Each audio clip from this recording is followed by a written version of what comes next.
Hi, Louise. Thank you so much for joining. We're doing this podcast for a new venture I'm involved with, Recruitment Transactions International, a matching platform for buyers and sellers in the recruitment industry.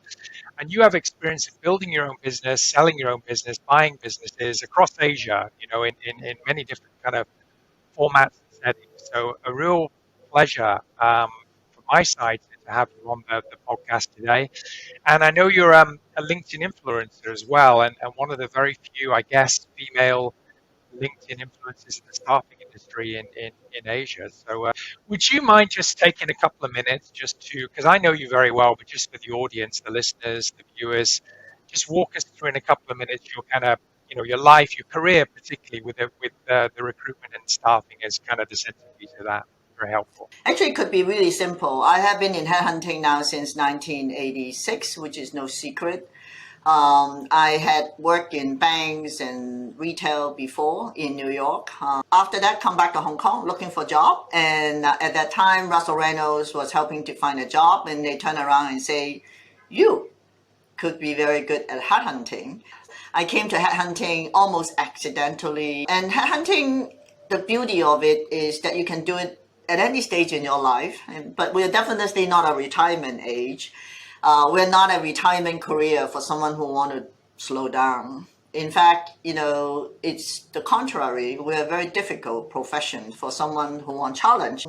So I've been in headhunting now for 36 years, 10 years at Russell Reynolds, and then I am Chinese, believe in us, Chinese, and believe in China. Went to China to visit in 1992, I think, with the American Chamber of Commerce, and fell in love with the country, and also, more importantly, headhunting or executive search is a process to find the best possible talent, and I think that I can help China to grow, develop, and coach talent. Is a supply and demand. So at that moment, there's definitely neither supply nor demand. So I said, okay, I'll work on the supply side. So I'll go and help to create supply of good Chinese talent, and hopefully there will be demand. So that was the very naive thinking, and that headhunting is a process. It can be localized, and it should be localized. And so that's how I started having 2 years with Russell Reynolds, my last 2 years as a chief representative for China, and the job that I asked and created for myself, and knew that I wasn't going anywhere. So I decided to start my own firm. So I'm an entrepreneur since then. And I built Russell Boley Associate to continue to be as a founder of the industry, as a pioneer. The key is to stay ahead. And it's not easy to stay ahead. To be number one in China at all time are very difficult. It's much more difficult than to be founder. So I'm happy here, and I'm still here, and I'm still headhunting. And Louisa, we met in 2009. We're just getting out of Lehman Shock and the GFC, so to speak. And you were a speaker at an industry conference. My business partner Jason and I, we met you there. And fast forward a few months, I was very impressed with you and the business that you'd assembled, built. And introduce you to Recruit. At that point, what was the sort of size of your business, and where were you geographically represented? So in 2009 would have been, since we started to 1996, would have been about 15 years, wouldn't it? Just about 15 years. And obviously, I think what's happened to us is probably parallel to what happened to China in terms of its evolutions and its rapid development. So at that moment, we continue to be the first and the largest in China at that time. As an entrepreneur, we see what's possible. We see at the moment that we need to have as many offices as we can in China, because sometimes China, being a very large country, has to have a certain regulation to ensure smooth development. And China is probably a super regulated market for anything to do with human resources. So at that moment, 2009, after 10 plus very good years of having a team of people who are loyal, dedicated, and eagerly enthusiastic about the future. We probably at that time has about already 9 different locations in China.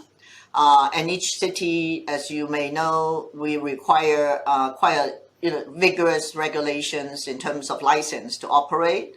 And also at that moment, I also feel that we don't want to be just restricted to China because our clients are global clients mostly at that time, even though the local Chinese client has already become a significant part of the business.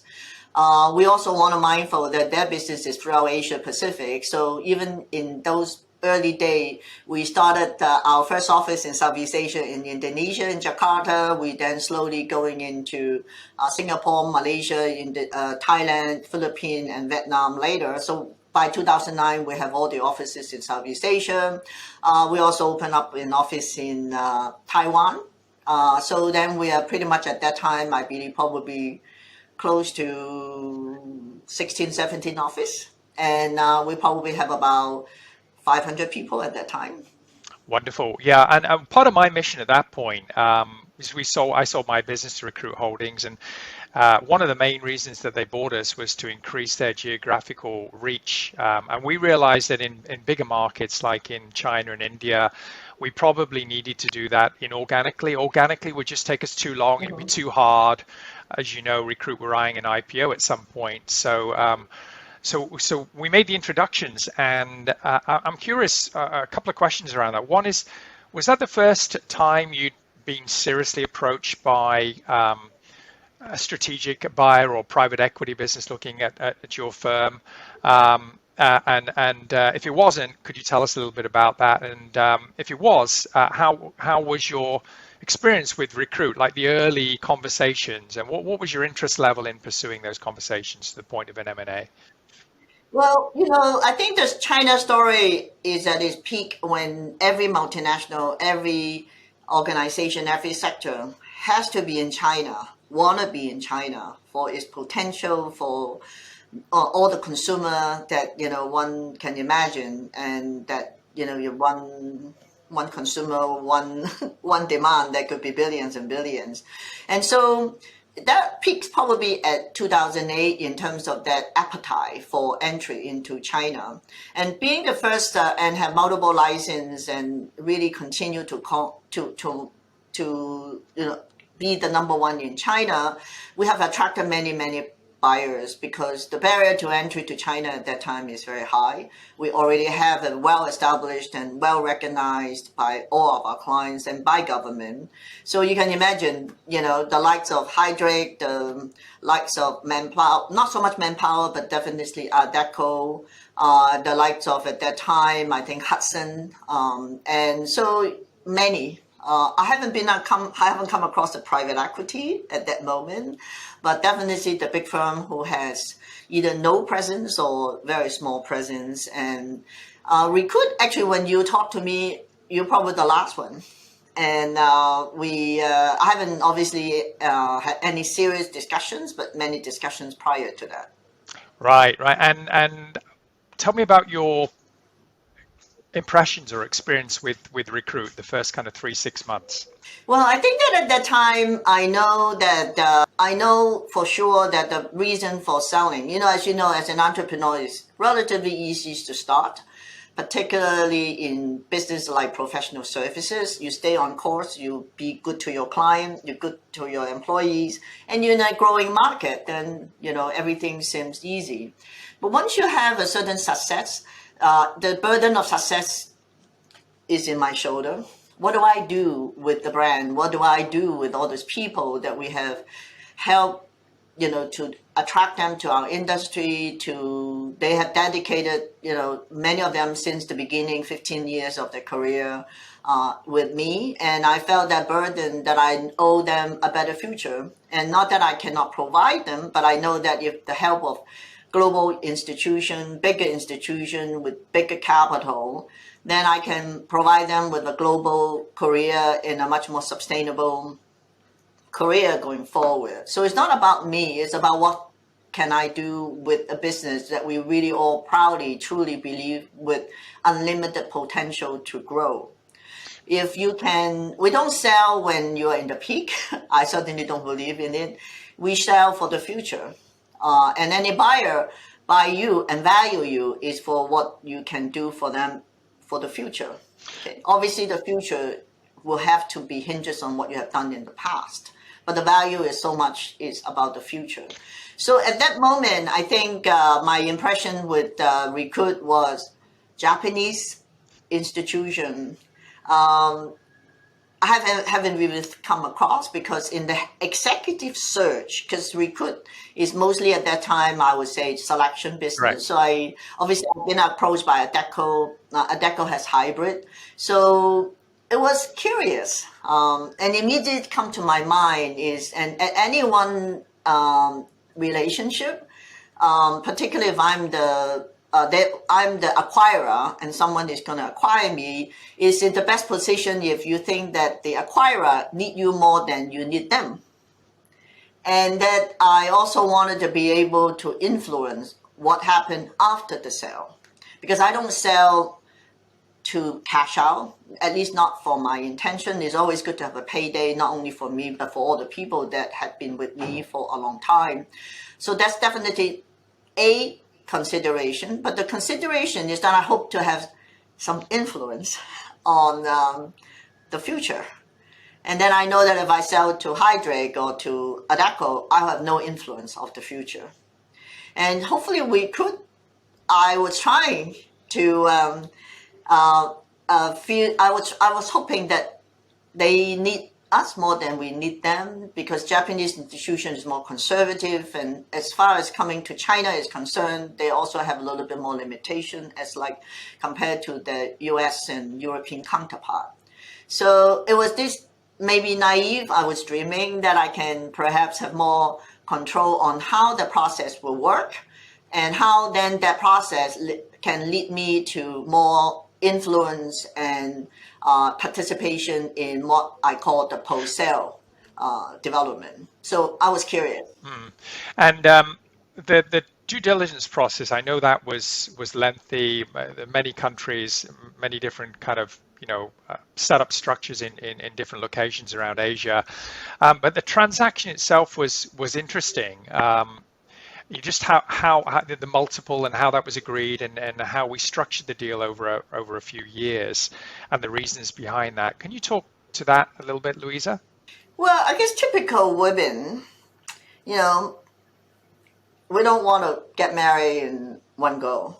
We want to have a little time for dating. Particularly for Japanese institutions, I think that for them, trust is very important. For me, trust is obviously very important. And it's not about how much, it's about how well I know you. And if we can trust one another, then that piece of paper may not be so valuable. So I think that I wanted to be able to also get to know one another. The only way to build trust is by working together. So I had a dream that I can sell only minority and then have a step-up approach.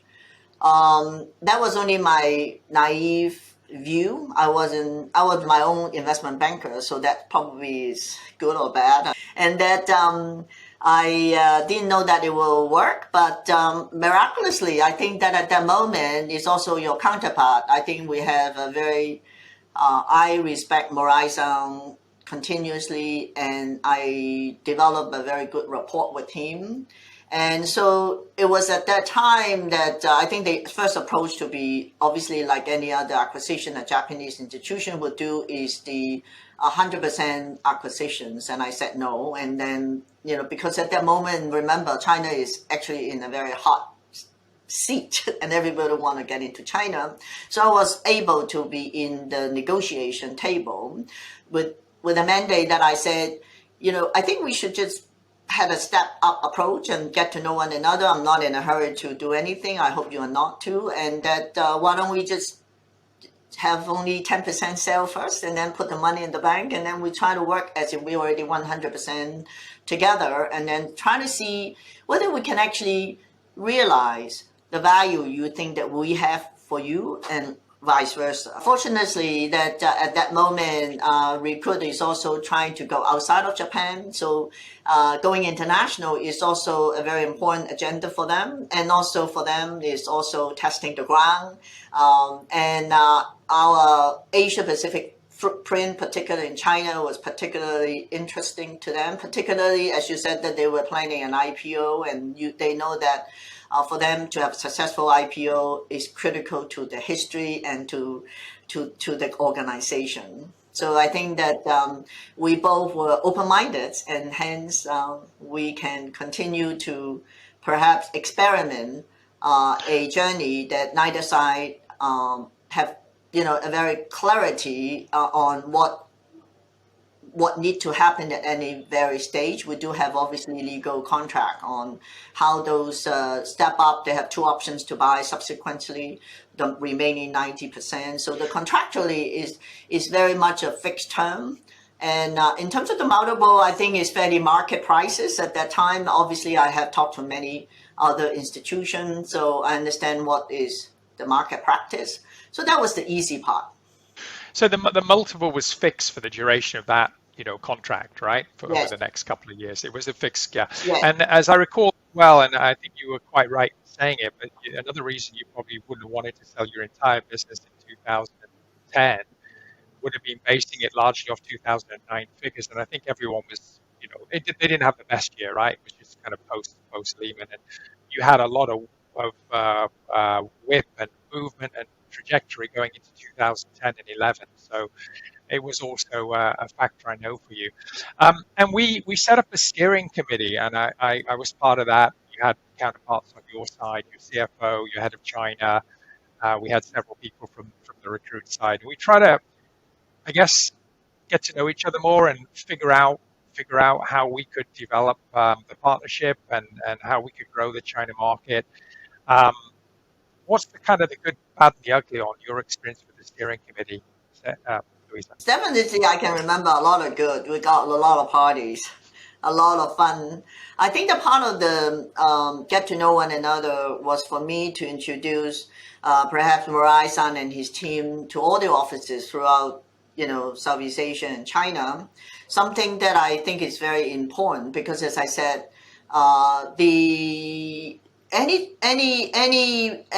transactions is the people behind it, and hence I'm only one of me. So if I'm a willing partner, I need everyone to be willing partner, because only then you have the power to move forward, a united power moving forward. And so getting to know one another were required, because at that time we will have almost 20 offices already. So that was a fun part to travel around, even to Dalian, to Suzhou, to obviously to Surabaya. We actually opened an office in Surabaya. We obviously go to Vietnam, and so it was the fun part. The ugly part. What is the ugly part? I don't think there's a lot of ugly part, except that at the altar stage, when it's about to really sign the offer. I remember I was with Murai-san. We had a outing offsite in Surabaya, and I was in tears. And so it was not ugly, it was sad. There's really no ugly part of it. I think that everyone discussions on what we can do together. For example, I know I wasn't going to go and establish offices in India, because India is almost, at that time, like China, huge, complex. It's not about just putting one person or one office. You need a plan, you need capital, you need a long-term view. And I wasn't going to have, both China and India at the same time, given, we know our own limitation. So I said, you have to go to India and send Simon to go there, because he's British and he, definitely has a superpower there than me. And we also realized that I haven't been successful in Singapore since the beginning, for a variety of reasons. And I'm not the only one in terms of headhunting. I think most of my peers who had set up in office in Singapore find it difficult. So I also say, we close our office, you open the office there. And so I think we also opened another business which is more focusing on the selection type of businesses in China. And so I think that there was a lot of initiative that happened. Some of them are good, and some of them we need to obviously discuss and allocate capital on it. So maybe the ugly part is maybe the discussions during that as to who goes to where and what need to be done and who's going to do that. But that's not necessarily ugly. Yeah, and I think it's good to know your capabilities and limitations. And yeah, India was a market that we definitely needed to crack, and you were helpful in making introductions for that market. I recall that before I moved down there for a year. And Singapore, yeah, we combined our operation there with your operation, and I think that operation now, RGF, under the rebrand, has probably 100 people. So that was successful. Well, when you look back at everything that we did together, the structuring of the deal and the pre-deal discussions and the steering committee decisions that we made, what would you do differently with hindsight, Louisa? Our organization is simple. We are privately held. I'm the boss, but obviously without my colleague, I wouldn't be able to have founded what we have built. So I have a lot of colleagues that are equally important. But Recruit is a big organization, and their plan is also IPO. So I underestimate what IPO can change a company, and they should, because with capital, which raised from IPO, you should be able to do things that you were not able to do before when you are restricted by capital. I think that one thing that I mentioned, trust is important, but sometimes trust is as good as between two parties. But when there are changes in management, changes in the obviously shareholders, in IPO you have many other shareholders, things changed. We had a very strict, obviously in terms of contract, sales and purchase agreement, are very obviously clear.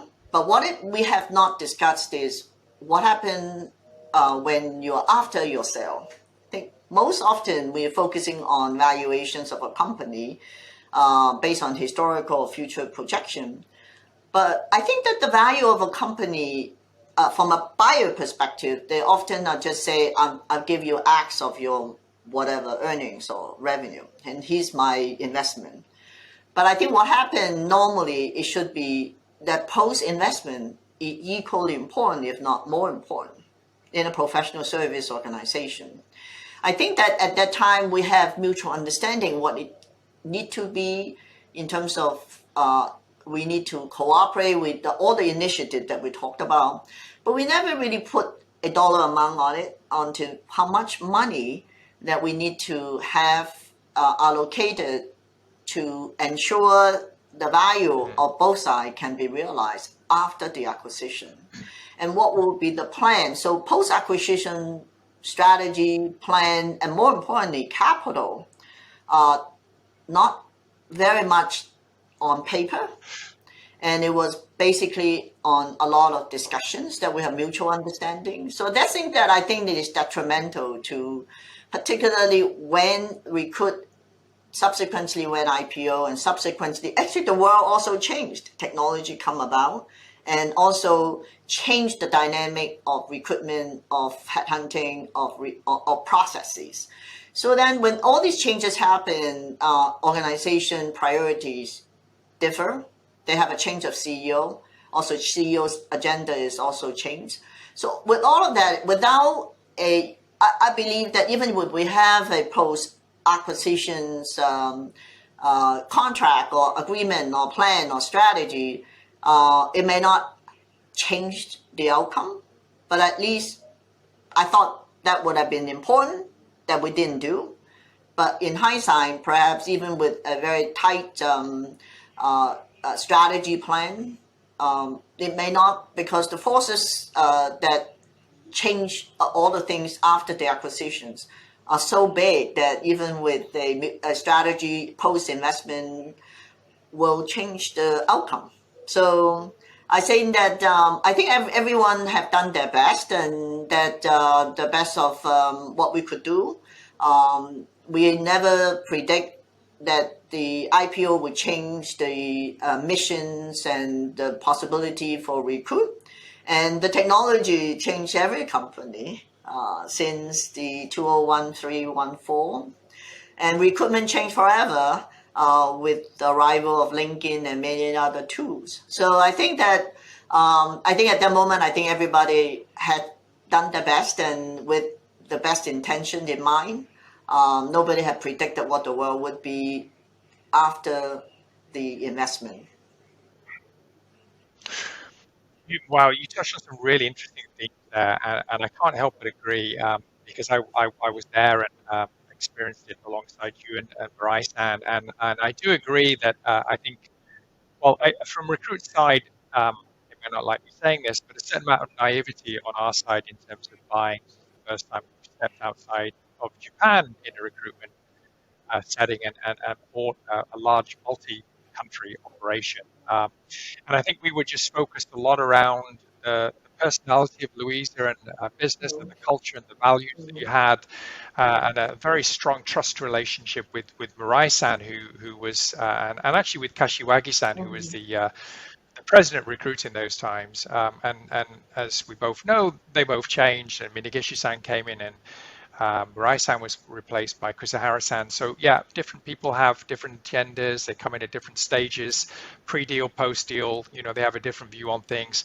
And I think also what happened during this whole process was that Recruit had gone out and bought Indeed.com, right? I mean, they spent a lot of money, $1 billion kind of level of investment in Indeed.com, which otherwise probably would have gone public, and then went down Glassdoor and other kind of HR tech ventures.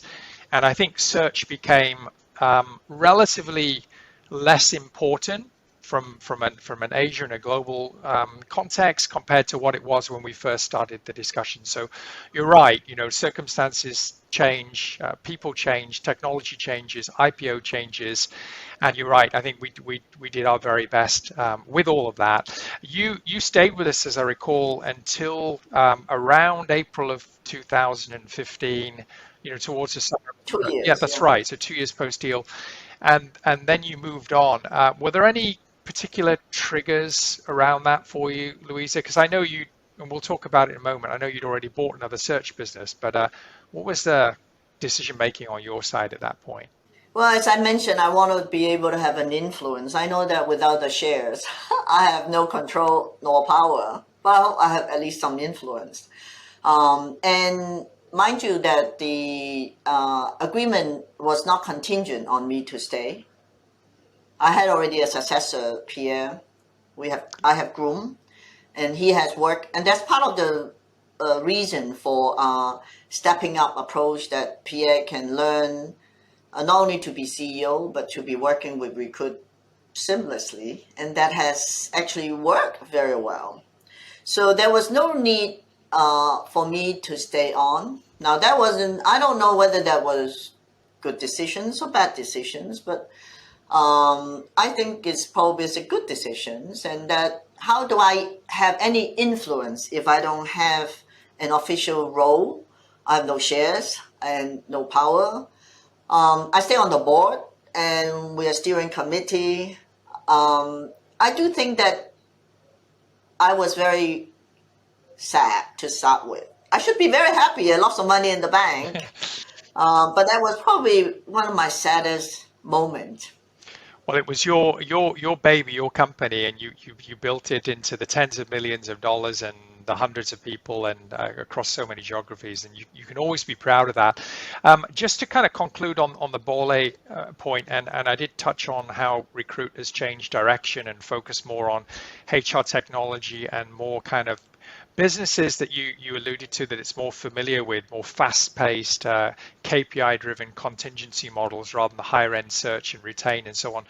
So Recruit actually demerged the Borlée business. We MBO'd it back to the current CEO, David, and your former CFO and probably others behind the scenes. When you heard about that, what were your any thoughts around that at all, Louisa? Obviously, seeing the Bolay Associate as I built, as I loved, nurture, in some way breaking down, whether it's a management buyout or it was an intention for Recruit to close the office, and whether it would be a big team of the people to start their own. All of these outcome is certainly. Oh, well, by the way, I had I had recommended to Recruit that I gave 1/3 of their sales proceeds to the employees, and for that there is a retention plan that I insisted on. That will be a 3-year vesting, and many of these things, many of the employees, in fact, all of them, most of them, stay beyond 5 years. Even when a large team of the employees in China left to start their own company, that is not until 10 years later. When you say the management buyout, these are things are probably inevitable. If any professional service, if you don't nurture, you don't love them as much as your own, it's everyone will have different Yes. priorities and goal. And China also has changed dramatically since then too. And they have possibility which Recruit was not able to provide. Then there's no doubt that they would have to seek other platform. And I guess also Recruit also has much bigger ambitions now than before.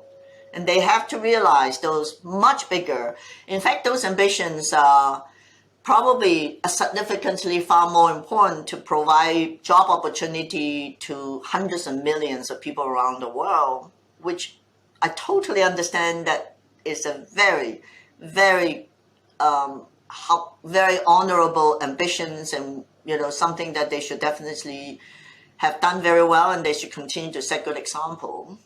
So the management buyout, I think, is great. Means that Bolay spirit can continue, and hope that even though that I may not have an influence on their own future, I think that the culture of doing good job, giving our best, being honest, continue. And I just want to say, I'm no longer affiliated with Recruit. You're no longer affiliated with Bolly, although by name it still carries your brand. I know that it really helped Recruit's IPO. The roadshow would look very impressive with all those dots, flags in the ground across Asia. And I know we learned how to do business in China. A business that we could manage, in other words, serving Japanese clients, with the headquarter relations that we had, and doing more science than art in terms of the sort of high-end contingency versus the retained models. So thank you for that, Louisa. And Global Sage as well. There's a business that you bought in, I think, around 2012. And again, I made that introduction to the former CEO. The transition, or when you had a look inside the cupboards, there were a few things that that you needed to clear out in order to move the business forwards. I think that's what you're talking about. I wasn't involved in the due diligence side. It was just connecting with you with someone who wanted to be connecting with you. But yeah, so tell us about Global Sage right now. What are you doing, and where are you represented, and what markets do you address? Well, I think that like any other successful entrepreneur, we all fall into the victim of overconfidence. And so at the moment when Global Sage was up for sale, for reasons that at that time in 2010, I think, 11, when banks basically being restricted by all kinds of regulations, and LinkedIn come in, and bank quickly build up their own in-house, and they quickly also move the decision making for using headhunters to procurement or purchasing and HR as a cap fee. So the rule of the game has changed permanently, forever. And I, for many years that as a entrepreneur, being the first in China, I get laughed at by my peer from the financial services headhunters. They laugh at me to say, why build an office in Shanghai? I do one search, I equal to your entire year revenue. Why slave yourself? I felt very bad myself. And so when an opportunity at that moment, one of the best financial services headhunting firm that everyone would vote as the very best, and more important, they're global, they're truly global, that are up for sale. I say, wow, here's my moment. Not so much revenge, but maybe I was dreaming that what a powerful combination would be for between Bole and Global Sage, where a regional generalist that own a market, whether it was China or Indonesia, we know everything in that market. We're the best in that market. Global Sage is very specialized in financial services, and they're global. And to truly be global for any company in professional service, you cannot not to have financial services. So I thought that was like, my dream come true. But obviously at that time I already sold 10% to Recruit, so whatever I do has to be endorsed by Recruit. And so I was very much have the endorsement. And as such, then I ended up buying Global Sage with my own capital. And I was so confident that I didn't do a very good due diligence. And that is a downfall of my being overconfident that everything is possible and things are easy. Obviously, and then the world has changed dramatically since then. The 2012 was one of the most difficult year for financial services, and in fast forward, the world still continues to evolve around financial services. Got it, Louisa. No, I wanted to ask you finally about a book that I know that you have written.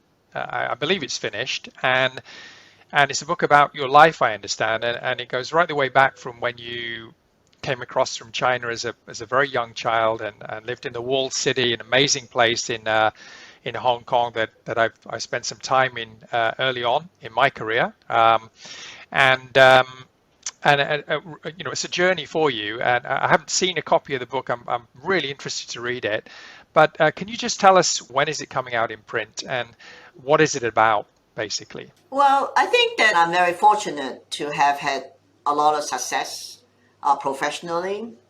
And I'm an Asian woman born in a period of time which I believe is the golden generation to connect from my mother, my parent generation who came to Hong Kong, giving people like me a life and giving Hong Kong a life, which we all still continue to benefit from the hard work of my mother generation who devoted their entire life to help their children and hopefully in doing so help Hong Kong. So my stories is very much like this sort of intertwined with the history of Hong Kong. So obviously headhunting is very much part of, it's my life. I am a headhunter and hope that people will get to know more about our professions and how this profession actually make us a better person. I do strongly believe that we have a role to play in societies, helping company to find the best executive and in doing so make bigger, better companies and hopefully helping our candidate to be a better persons and to achieve their true and best potential. So hopefully this book also is about our profession. I'm looking forward to getting a copy of that, Louisa. Thank you so much for your time today. It's been a real pleasure. I've really enjoyed. I've always enjoyed our conversations over now 12, 13 years. Always enjoy meeting you in Hong Kong, in Thailand, where you have a lovely place, and in Japan when you come over. So let's stay in touch. And thank you so much for contributing to this podcast. Really enjoyed it. Thank you so much, Simon. I would do anything and everything possible to help our fellow headhunter search professionals and our industry to continue to stay strong, relevant, and continue to commit to do good things.